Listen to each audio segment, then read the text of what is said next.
All right, Mr. Wolford here. It is 22:54 on the 22nd of July, 2025. It's a lot of twos and fives. I'm here in Kalispell, Montana, just outside of Glacier National Park, and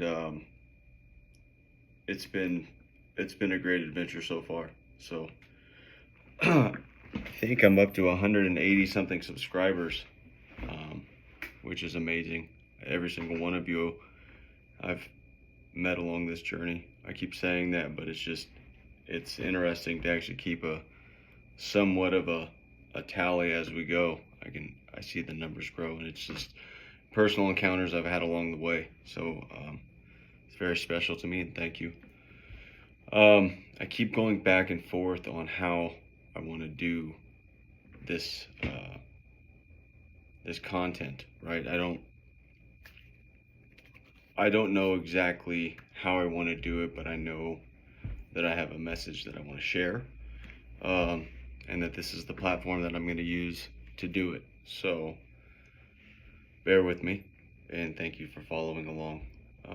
Tonight, I'll be reading what I wrote at the Echo Lake Cafe this morning in Big Fork, Montana, which, if you're ever in the area, I highly recommend their lemon poppy seed muffin. So this will be Road Thoughts number 9.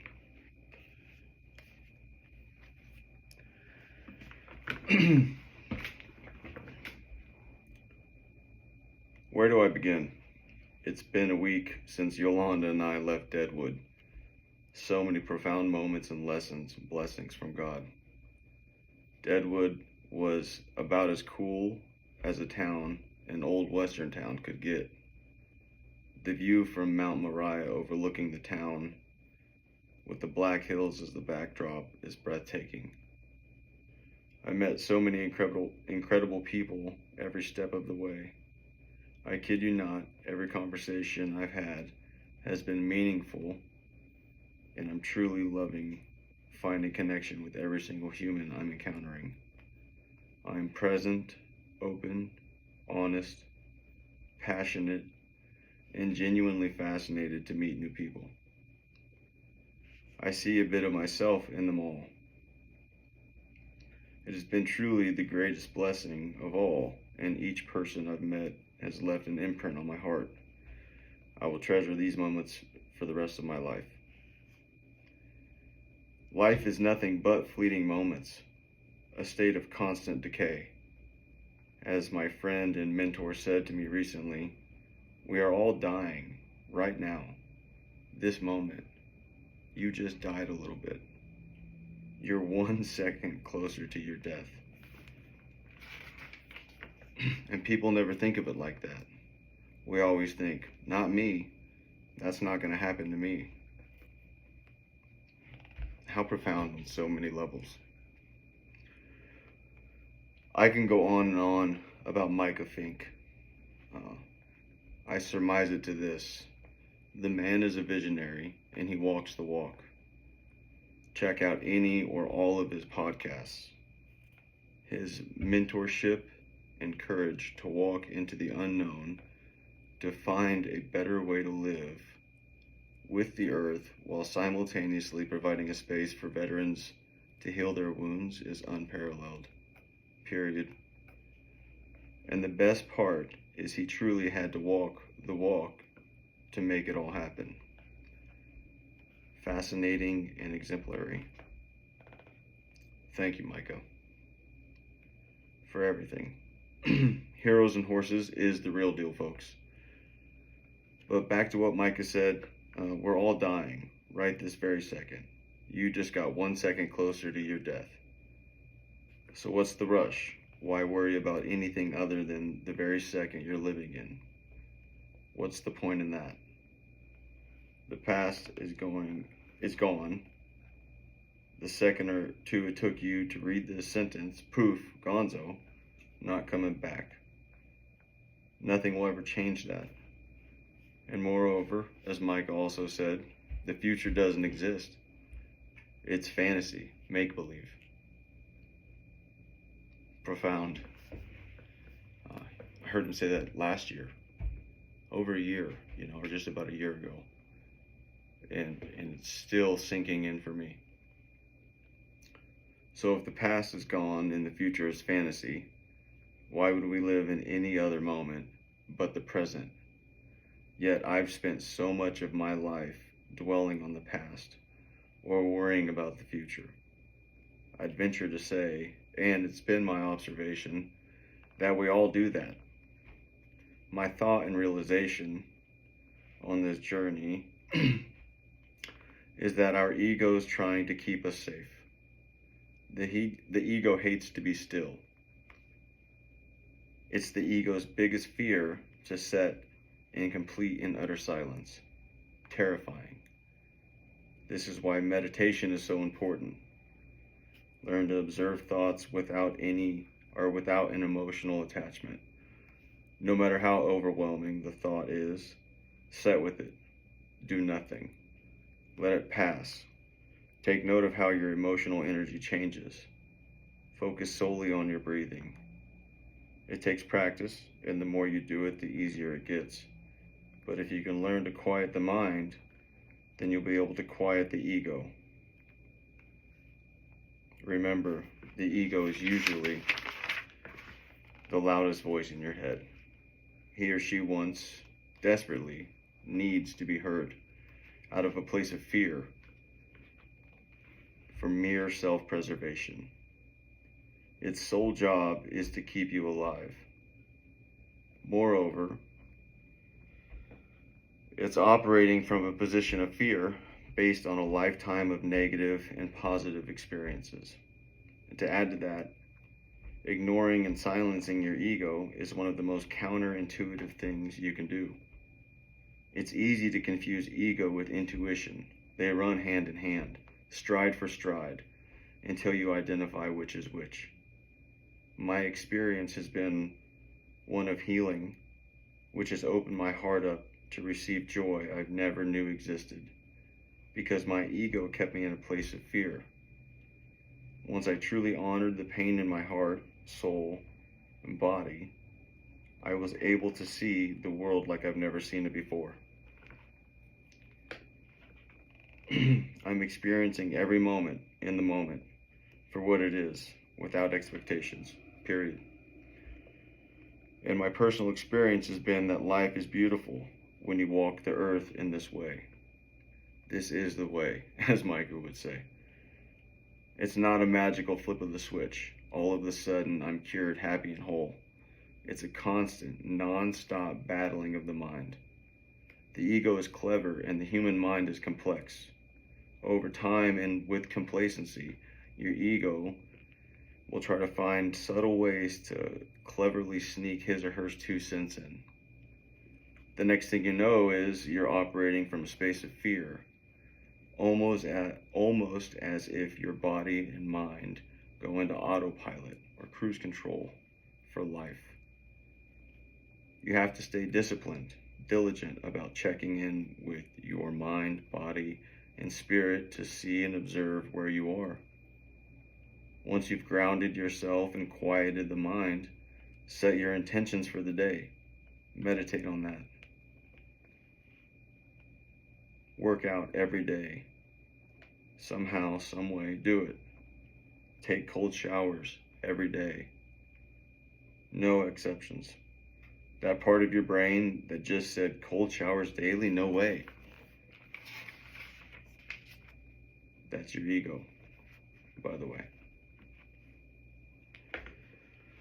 So now you know what he or she sounds like in your head. Start doing the work. Everyone must walk their own path. This is the way. You must walk through your valley of the shadow of death. You must talk to God. You must listen for answers. They reveal themselves in many different ways. Keep your eyes and your heart open. Also, the fact that you don't want to take a cold shower is precisely why you should. Anytime I start to operate from a space of fear, I do the opposite. It's been very rewarding for a couple of reasons. For starters, since I'm going off the script, my ego has no control, and I'm forced to experience life as it comes. Secondly, I truly feel like each moment is an adventure and part of my path. Like I'm exactly where I'm supposed to be, when I'm supposed to be there, doing what I'm supposed to be doing. It's pretty neat.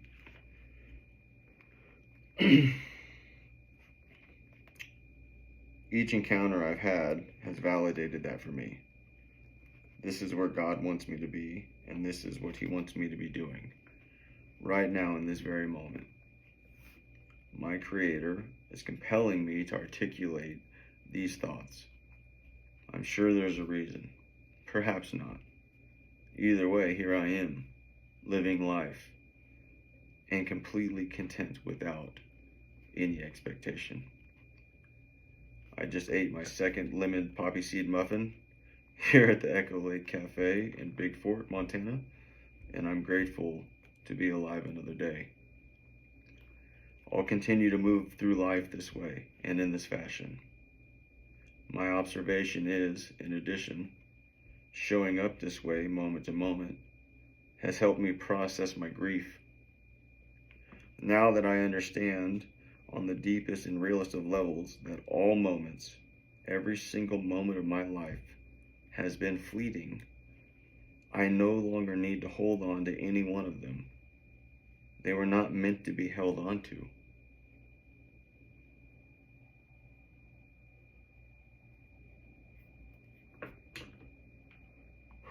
They were not mine to hold and squeeze.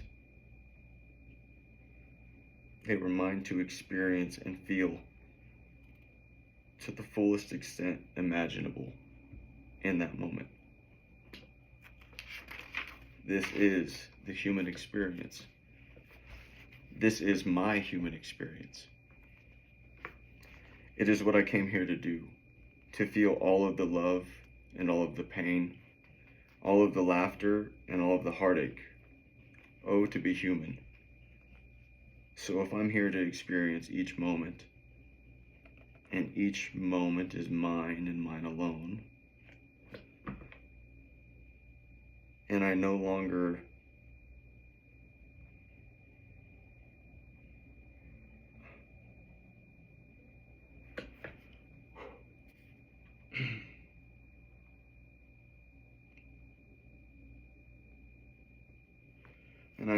need to hold on to any illusionary idea that the past or present are any better or any worse than the very moment I'm in. And I can just be still and enjoy each moment for what it is. There is no good or bad moments. There's joy and there's pain. Both speak to the love in your heart. Honor them in the moment, and you'll no longer need to carry them around. But you can't do this until you've honored the pain and the joy from your past. You have to walk through your fire. You have to face your fears. You have to be courageous. You have to be the hero of your own story. This is your life, and you can't live it if you're worried about the past or the future. Be here now, and it's that simple. If now is a happy feeling, appreciate it. If here now sucks for you, appreciate it. You would not appreciate the sun if we did not have darkness. The pain will pass if you honor it. It will linger if you choose to drag it around along with all of your other wounds. Again, thank you to everyone who's helping me back home and who I've met along the way. I appreciate each and every one of you for following along. You've all been a part of my path. Even after I wrote this, I sat next to a couple who's celebrating their 20-year wedding anniversary. Jake and Ashley, congratulations again. And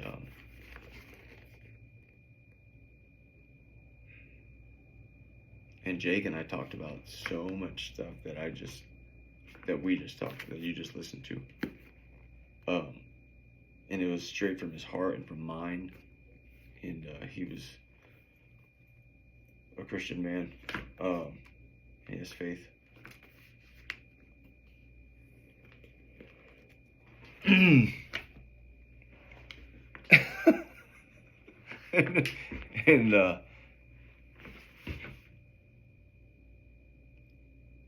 it was a very profound conversation for me, and I believe for Jake too. Not to speak for you, sir, but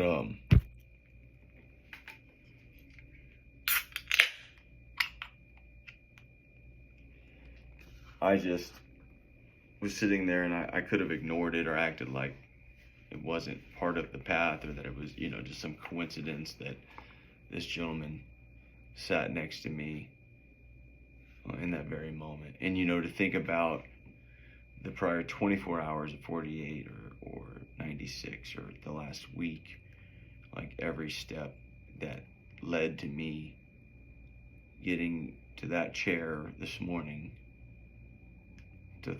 I talked to 3 different individuals that I had conversations with that really meant something to me. Mike Potter, a local artist up here, incredible artwork, veteran, rode his fat tire bicycle around the U.S. It took him 669 days. And I thought what I was doing is cool. He's got a YouTube about it. Check it out.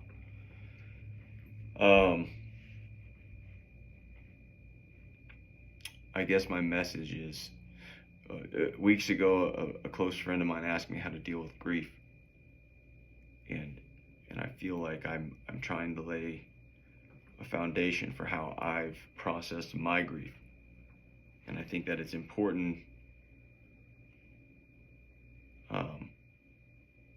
It was important for me to do everything I just said to you. I had to be courageous. The most courageous thing a man can do, or a person can do, okay, because we all have egos and we all earn our armor, as I was telling Jake earlier today. Especially, the veterans, our community, we earn our armor, and it's very, very, very, very difficult to get us to take it off. Why would we ever do that? It's what keeps us safe. But my experience has been, if you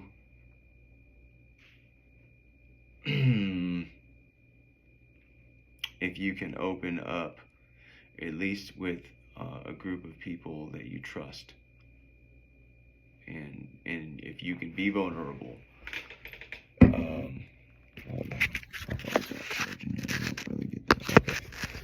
then it will create some opportunity for you to heal like you never have before. That was my experience. And then, the moving your body every day and the eating right, cold showers, sauna if you can do it. I think those are important. And more importantly, if you're listening to the little voice in your head that says don't do it, that's operating from a place of comfort or a place of fear, I would highly recommend leaning into that, taking a look at that, starting to scratch the surface, figuring out what's going on there, and then more importantly, try to do the exact opposite. Not try, just do. Don't think, just do. What else? So if we're talking about grief and how to deal with grief, and you're in the moment and all of that's going on, and you're appreciating each moment to moment, and you understand that they're fleeting, then as you experience painful moments or heartache, you can recognize that is exactly what A, you're here to experience, and B, what it is supposed to feel like. So instead of running from that pain or compartmentalizing that pain and then pretending it's not there, guilty, you can just honor it for, and I say that moment, man, sometimes that moment lasts a long time. Days, weeks, months, years. Grieving can be a very long. Look, I'm going to show you right now. Time out. Right here. I got a video I'll post, but right over yonder on the other side of those vehicles is a veteran's memorial. And I had a beer and 2 beers over at the Moose's Saloon here in Kalispell. Great pizza. Looked like they had a good Reuben too. I saw it, when I got into my room earlier today. I was like, I just went to a memorial yesterday. But it was like it wasn't a super loud voice. It was just kind of a voice that talked me out of it. And I knew that the saloon was closing, so I was like, let's go get some dinner, have a beer. So I did, and I started walking back, and I almost made myself cross the street across from the saloon as opposed to walking right in front of the memorial. And I said, why would you avoid that? So I made myself walk. And then I got like to the edge of it, and there's some flowers out in front of it. And I I took some pictures of it. And then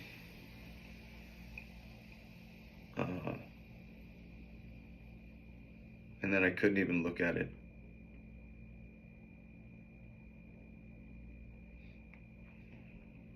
But I did. I made myself walk all the way up to it, and I made myself read every single name on the wall. And I didn't memorize them, but I paid tribute to them in my heart. I didn't know a single name on that wall, but I know a couple names on some walls.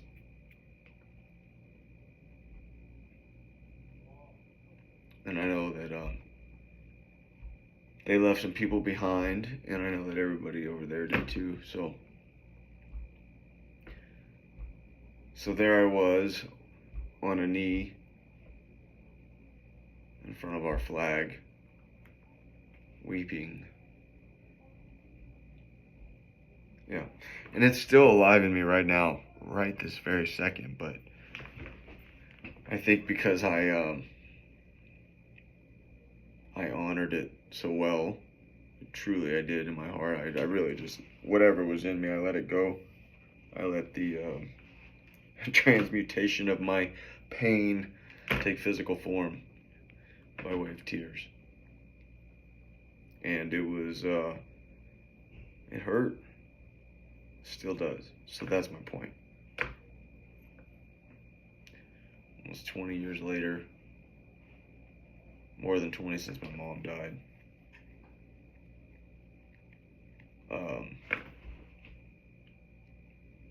I'm still grieving. But instead of trying to avoid it, or almost avoiding it, right? Because I could have just, well, no, I got to get back. I got to do this YouTube thing, I don't want to be up late. I got to ride through the park and go do a hot springs tomorrow. That's my day.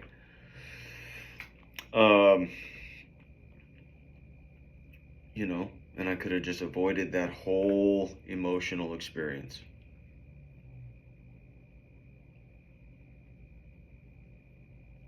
But I didn't. And I feel pretty good. I feel healthy. I feel connected. I feel present. Again, I don't know. Well, I know what I'm trying to achieve here. I want everybody who's listening, if this strikes a chord with you, to just give what I'm saying a shot. Try it for yourself. See if something moves around. And if you have questions, leave me a comment. If you know any veterans or anybody struggling with mental health, send them my link. That's why I did this, so we can let the internet do its thing. So, I think that is all I have for this evening. To all of my new friends and followers, cheers. I'm gonna drink this tall boy and get some sleep. I slept on the porch of the Swan Lake campground storefront in grizzly bear country. Surprisingly well, but between that and sleeping on some firm surfaces by choice at Heroes and Horses, I'm going to thoroughly enjoy this bed. So, thank you again. Love you guys. Let me show you one last quick little fun thing here. The next project is getting all these patches onto that sweet brown vest there. So we've got a little bit of a collection going.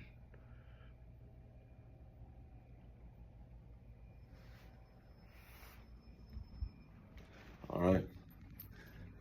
Stay blessed.